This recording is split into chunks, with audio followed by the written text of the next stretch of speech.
అంటే ఎందుకు భారతదేశం చాలా బలమైనది? భారతదేశం మన సెక్యులరిజం చెప్పుకోకర్లా, సెక్యులర్ అనే పదం మనం యాడ్ చేయక్కర్లా. సెక్యులర్ పదం అని యాడ్ చేయకముందు 70s వీఆర్ సెక్యులర్. సెక్యులరిజం అంటే అపీస్మెంట్ కాదు, అది. వైట్ వాష్లు చేయకండి తప్పులు చేస్తే. సర్ తన్సే జుదా, సర్ తన్సే జుదా అని చెప్పి అంటే అట్లాగే తుపాకులతో సర్ తన్సే జుదా చేశారు వాళ్ళు, ఉగ్రవాదులు. తల లేదు, పట్టుకుందాం ఆకన్నా ఇలా అంటే తల లేదు అక్కడ. మీరు ఊహించుకోగలరా? అది మాట్లాడే తల లేదు. ఇంత క్రూరంగా చంపేశారు. ఎంత సహనం చూపిస్తాం? తప్పు జరిగినప్పుడు తప్పని చెప్తాం. పాకిస్తాన్కి మనకి ఏంటి తేడా? జిన్నా విడిపోయినప్పుడు మేము పాకిస్తాన్లో అందరినీ సమానంగా ఆదరిస్తామని చెప్పారు. హిందువులు ఎల్లక్కర్లేదు, ఆదరిస్తామని చెప్పారు.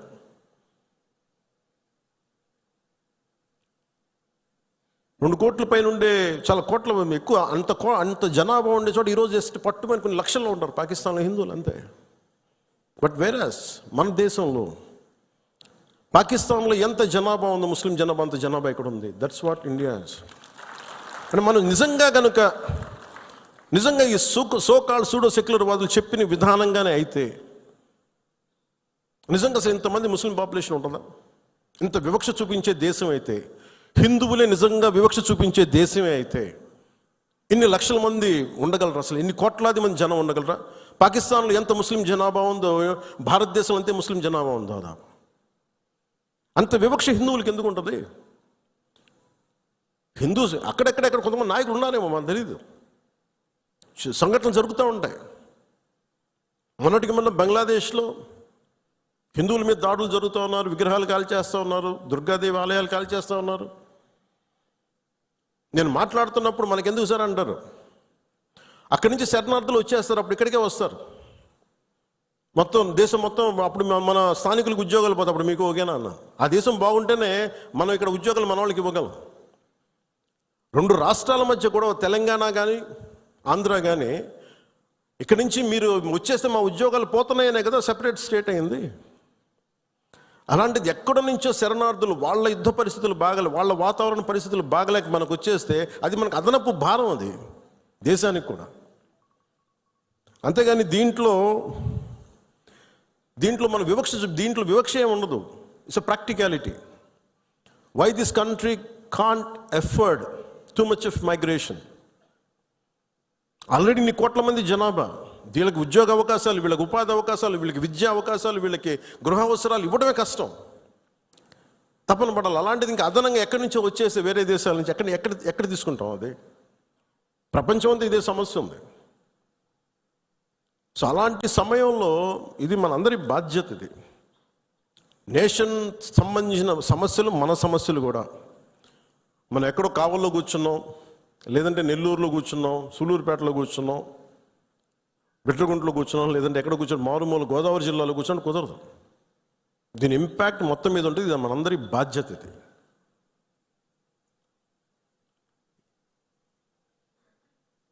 ఈ రోజున మనకి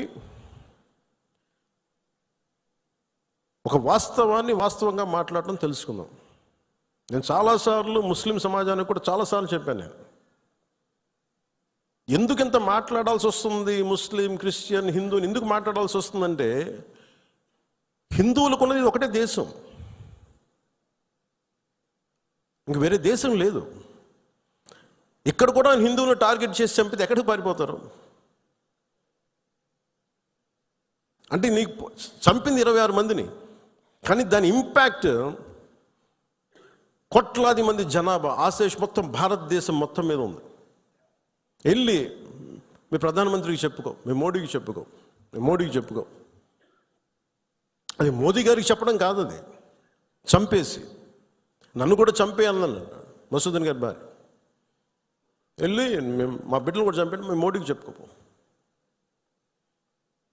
ఉగ్రతలు ఒకటే చెప్పాలనిపించింది. నువ్వు మోదీని అంటలేదు, ఇక్కడ మా అందరిని అంటున్నావు. ఎందుకంటే ఇలాంటి సమయం, ఎలాంటి క్లిష్టమైన కష్టమైన సమయం కాబట్టి నిత్యం విమర్శించే, మోదీ గారిని విమర్శించే నాయకులు కూడా ఈరోజు ఆయనకు మద్దతు తెలుపుతూ ఉన్నారు. దేశం అంత ఏకతాటిపైకి వచ్చింది మొట్టమొదటిసారి. ఇలాంటి సమయంలో అంటే నేనేంటంటే ఇర్రెస్పెక్ట్ ఆఫ్ మన డిఫరెన్సెస్ అసైడ్, ఉగ్రవాదం మీద మటుకు, హింస మీద మటుకు, ఇర్రెస్పెక్ట్ ఆఫ్ రిలీజన్ మనందరం ఒకటే మాట మాట్లాడాలి. దీంట్లో మాట్లాడితే ఓట్లు పోతాయా, దీంట్లో మాట్లాడితే ఓట్లు వస్తాయి, ఇవన్నీ ఆలోచించకండి. Whether you have spoken truth or not, సత్యమేవ జయతే. నువ్వు ఒకటే మాట్లాడాలి, నేను ఓట్లు వస్తాయని నేను రాలా, మార్పు తీసుకురాగలమా లేదా అనేది రాజకీయాల్లోకి వచ్చాం. ఓట్ల కోసం అయితే నా లాంటి ఇంత తపన పడక్కలు, ఇంత కష్టపడక్కలు. చాలా గొప్ప పార్టీలు ఉన్నాయి, అనుభవజ్ఞుల నాయకులు ఉన్నారు. కానీ ఒక సత్యాన్ని సత్యంగా మాట్లాడడం చాలా శక్తి కావాలి, దానికి ధైర్యం కావాలి. సహజంగా ఇలాంటి సంఘటనలు, ఉగ్రవాదులు జరగగానే అందరూ మనకెందుకు, వాళ్ళు మన టార్గెట్ చేస్తారేమో అనుకుంటాను. మన సరిహద్దులకు వెళ్ళలేదు. నేను చెప్పాను, మన అందరూ ఇళ్లలో కూర్చొని జాగ్రత్తగా ఉండి ఎవ్వరికి ఒక మాట అనుకున్నా ఉంటే మన ప్రాణాలు రక్షణతో ఉంటాయనుకుంటున్నారా? మన చనిపోయిన మధుసూదన్ గారిని చూడండి, ఆయన ఎవరికి హాని చేశాడు? ఎవరిని పల్లెత్తి మాట అనలా. కుటుంబాన్ని తీసుకెళ్ళి కాశ్మీర్ వెళ్తే ఎక్కడ కాల్ చేశారు. He was targeted as a Hindu. ఇది ఎక్కడో కూర్చోబెట్టి మత సామరస్యం చాలా చాలా అవసరం ఈ దేశానికి. చాలామంది మత కలహాలు క్రియేట్ చేయాలనుకున్నా కానీ కొంతమంది చేస్తుంటారు. దాన్ని మీరు అడ్డుకోవాలి. మీ కళ్ళ ముందు ఒక సంఘటన జరుగుతున్నప్పుడు మీరు అడ్డుకోండి. అది ఎవరైనా సరే, ఒక హిందూ కావచ్చు, ముస్లిం కావచ్చు, ఏమది తప్పంటే తప్పని చెప్పండి. మీరు ఆ ధైర్యం కావాలి మీ అందరికీ. ఎందుకంటే ఆ ధైర్యం లేనప్పుడు అప్పుడు మన పొలిటికల్ పార్టీగా మనం ఉండడం అనవసరం, ఒక పొలిటికల్ పార్టీ మెంబర్గా ఉండటం కూడా అనవసరం. హార్ష్గా చెప్పమని నేను చెప్పట్లే, గట్టిగా తీవ్రంగా చెప్పమని చెప్పట్లే, కానీ ఇబ్బందిగా ఉంది నువ్వు చేసే పని చెప్పాలి. కష్టం తెలియాలి కదా. ఇది మటుకు మనం నిర్ణయించుకోకపోతే మీరు అందరూ అసలు ఓటు వెయ్యను ఏముంటుందని, అసలు నాయకుడు కానోడు కూడా, ఇంట్లో సోఫాలో కూర్చొని కదలని వాడు కూడా, సార్ ఇది సెక్యులరిజం కాదు సార్, ఇలా మాట్లాడకూడదు అంటే ఏంటి? అంటే ముస్లిం కాని వాళ్ళు చచ్చిపోతేనే మాట్లాడాలి సెక్యులరిజం అంటే? హిందువులకు జరిగితే మాట్లాడకూడదా? That can be defined as secularism. ఇది సమస్య మన దేశంలో. అందుకని ఇలాంటి ఈరోజు నాయకులందరికీ, మన జన సైనికులందరికీ కూడా, విరమాలి అందరికీ కూడా నాకు ఒక విన్నపం ఏంటంటే, సెక్యులరిజం అనే పదానికి మీరు ఈ పడికట్టు డెఫినేషన్ మీరు తీసుకోకండి. ఇది మటుకు మీరు చాలా చాలా స్పష్టంగా తీసుకోవాలి. నేను చాలాసార్లు చెప్పాను, ముస్లిం సమాజంలో చాలామంది వచ్చి అడిగినప్పుడు, మీకు ఏదైనా ఇబ్బంది వస్తే మొట్టమొదటి గొంతెత్తేది నేను, మీకు గుర్తుపెట్టుకోండి. కష్టం వచ్చింది, ఎందుకంటే నేనేం మాట్లాడుతున్నానంటే, సార్ ఇది మనందరం ఇక్కడ, మనం పాకిస్తాన్ ఇస్లామిక్ రాజ్యం, అది the announced Pakistan is an Islamic nation. But India is not a, మనం చెప్పుకోవచ్చు కదా, this is a Hindu nation చెప్పచ్చు కదా. మనం ఎందుకు చెప్పము? మనం మన మూలాల్లో మతం అనేది ఒక విధానం అంతే. అందుకని మనం చెప్పాల్సిన అవసరం లేదు. అంటే ఈ సందర్భంగా ఇది ఏ భాషలో తర్జుమా చేసుకుంటారో తెలియదు, ఇది కాశ్మీర్ దాకా వెళ్తుందో ఇంకొకటికి వెళ్తారో తెలియదు, కానీ ఒకటే ఉగ్రవాదులకి ఒకటే సందేశం, ఇది వరకు లాంటి భారతదేశం కాదు, ఇది కొత్త భారతదేశం. అది ఎందుకంటే మేము చాలాసార్లు విసిగిపోయి ఉన్నాం.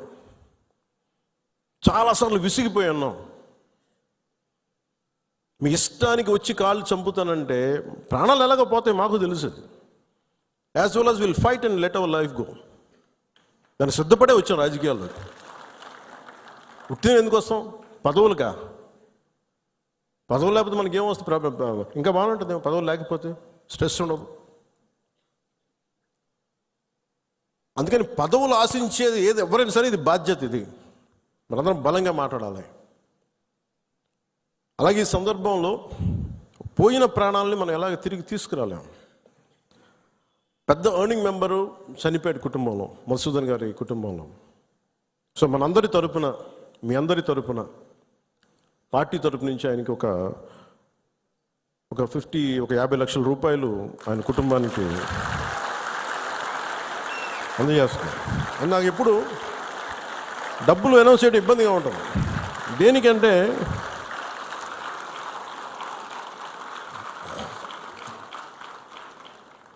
దేనికంటే మనిషి ప్రాణాలకు విలువ కట్టడం నాకు ఇష్టం ఉండదు. కానీ కొన్ని సందర్భాల్లో అది చిన్నపాటి ఊతం అవుద్ది అంతే. పిల్లల చదువులకు కావచ్చు, ఇంకోటి కావచ్చు. ఇవన్నీ కాకుండా మధుసూదన్ గారి కుటుంబానికి, వారి కుటుంబ సభ్యులందరికీ ఈ సందర్భంగా నేను ఒకటే విన్నవించుకుంటున్నాను. మీకు ఏ కష్టం వచ్చినా సరే మేము ఉన్నాం. మేము మీతో ఉన్నాం. ఏదో ఈరోజు ఒక 50 లక్షలు ఇచ్చి మిమ్మల్ని వదిలేయటం కాదు. మీకు ఏ కష్టం ఉన్నా సరే వాళ్ళకి మన పేషెంట్ నెంబర్స్ కూడా ఇచ్చాను. Any time you can reach out. మీకు ఏది అవసరం ఉన్నా. ఎందుకంటే చెప్పి రావు ఉపద్రవాలు. అని నాకు ఏమనిపించిందంటే, ఆ పిల్లోడిని మాట్లాడుతుంటే, మధుసూదన్ గారి కొడుకుని చూస్తుంటే ఒక్క సంఘటనకి పెద్దోడు అయిపోయాడు అబ్బాయి. 10 ఏళ్ళు ఏజ్ వచ్చేసింది. 10 ఏళ్ళు ఎంత ఉంటాయి అంతే, 10-11 ఉంటాయి అంతే. ఒక 20 ఏళ్ల కుర్రోడు ఎలా మాట్లాడుతాడో అలా మాట్లాడుతున్నాడు అబ్బాయి. ఒక చిన్నపాటి సంఘటన చాలు. నేను చాలాసార్లు అనుకుంటాను, పాలిటిక్స్లో రాకముందు రిస్క్ అది ఇది అనుకుంటే, నేను అనుకునేవాడిని సింపుల్గా రోడ్డు మీద వెళ్తుంటే కూడా చచ్చిపోవచ్చు కదా. As well as you embrace an ideology. ఒక భావజాలాన్ని పట్టుకోండి. దానికోసం చనిపోతే మంచిది కదా, వృత్తి పుణ్యాన్ని చచ్చిపోవడం కంటే కూడా. ఇక నాకు మొన్న నా కొడుకు ఒక ఫైర్ యాక్సిడెంట్లో చిక్కుంటే నాకు అనిపించింది. సింపుల్ సమ్మర్ క్యాంప్ అది. ఫైర్ యాక్సిడెంట్లో చిక్కుకుంటే పక్కన ఉన్న ఒక బిడ్డ చనిపోయింది. ఇంకో పక్కన ఉన్న బిడ్డ మొత్తం కాళ్ళు చేతులు మొత్తం కాలిపోయినాయి. వీడికేమో లోపలికి అంతా ఈ కొంత ఫస్ట్ డిగ్రీ జరిగినాయి బర్న్స్. తర్వాత లోపలికి సూట్ ఉంటుందని గాలి పీల్చేయటం వల్ల ఆ పొగ. నా కొడుక్కే అర్ధరాత్రి పూట లేచి ఆ మేడపై నుంచి పడిపోతున్నట్టు కళ్ళు వస్తాయండి. సైకాలజిస్ట్ చూపిస్తున్నారు ఇప్పుడు.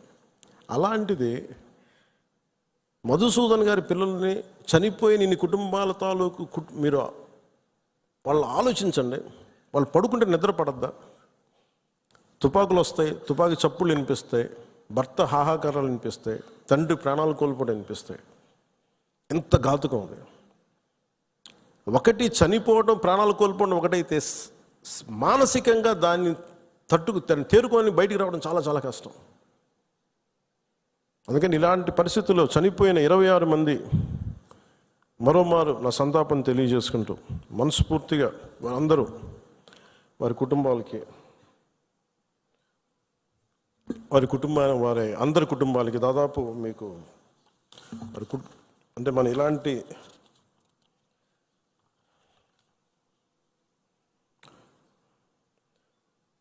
ఇరవై 26 మందిలో ఒకళ్ళు ఇందోర్ నుంచి సుశీల్ నత్యాల్, హేమంత్ సుహాస్ జోషి ముంబై, వినయ్ నర్వాల్ హర్యానా, అతుల్ శ్రీకాంత్ మోణి మహారాష్ట్ర, నీరజ్ ఉద్వాని ఉత్తరాఖండ్, బిథిన్ అధికారి కోల్కతా, సుదీప్ నెపోనే నేపాల్, శుభం ద్వివేది కాన్పూర్, ప్రశాంత్ కుమార్ సత్పతి ఒడిషా, మనీష్ రంజన్ బెంగాల్, ఎన్ రామచంద్ర కేరళ, సంజయ్ లక్ష్మణ్ లాలి తానే, సయ్యద్ అదిల్ హుసేన్ షా పెహల్గామ్, ఇందాక చెప్పిన గుర్రం ఇచ్చే వ్యక్తి,